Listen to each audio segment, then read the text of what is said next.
በስመ አብ ወወልድ ወመንፈስ ቅዱስ አሃዱ አምላክ አሜን። አምላካችን መድኃኒታችን ኢየሱስ ክርስቶስን በቅዱሳኑ ስም ለምናመሰግንበት መታሰቢያ በዓል በሰላም አደረሳችሁ።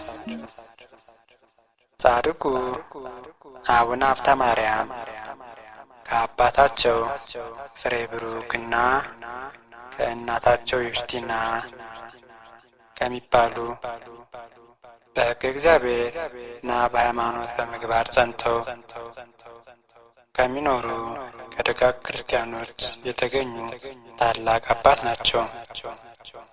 አባታችን አቡነ ሀብተ ማርያም ጽንሰታቸው ነሐሴ 26፣ ውልደታቸው ግንቦት 26 ሲሆን እረፍታቸው ኅዳር 26 ነው።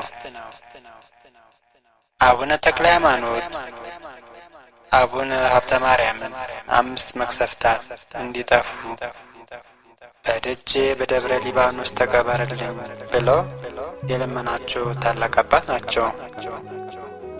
ይህ እንዴት ነው ቢሉ አቡነ ተክለ ሃይማኖት እኔ ከተቀበሩበት ቦታ እንድትቀበር ቃል ኪዳን ግባልኝ ብለው ጠየቋቸው።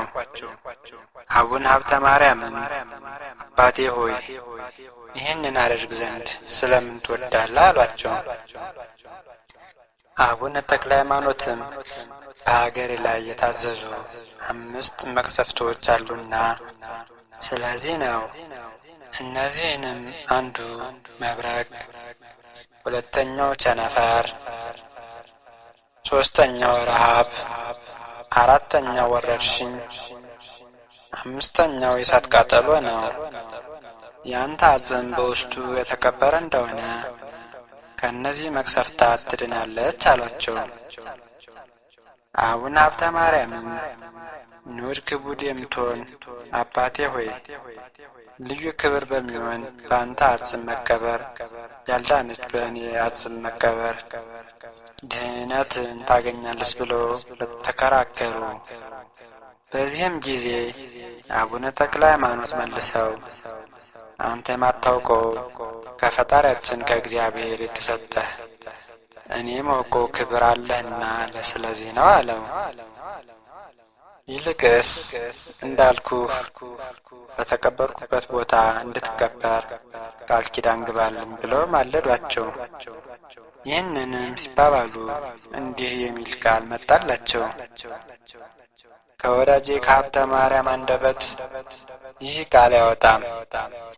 ዳግመኛም ወዳጄ ተክለ ሃይማኖት ሆይ እርሱ በወደደው የሚቀበር አይደለምና እኔ ከተቀበርኩበት እንድትቀበር ብለህ የምታስገድደው ለምንድን ነው? እኔ በወደድሁት ቦታ ይቀበራል እንጂ የሚል ቃል ተነገረ። አቡነ ተክለ ሃይማኖትንም እየለመኑና እየሰገዱ ከሥላሴ ዙፋን ተንበረከኩ። በሦስተኛውም ይህን እንዳልከው ይቀበርልህ የሚል ቃል ተሰማ። ዳግመኛም ባንተ አጽም በሀብተ ማርያም አጽም ቦታ ከመቅሰፍት ይድናል። ልጆችም ከቸነፈር ደዌ ቢሞቱ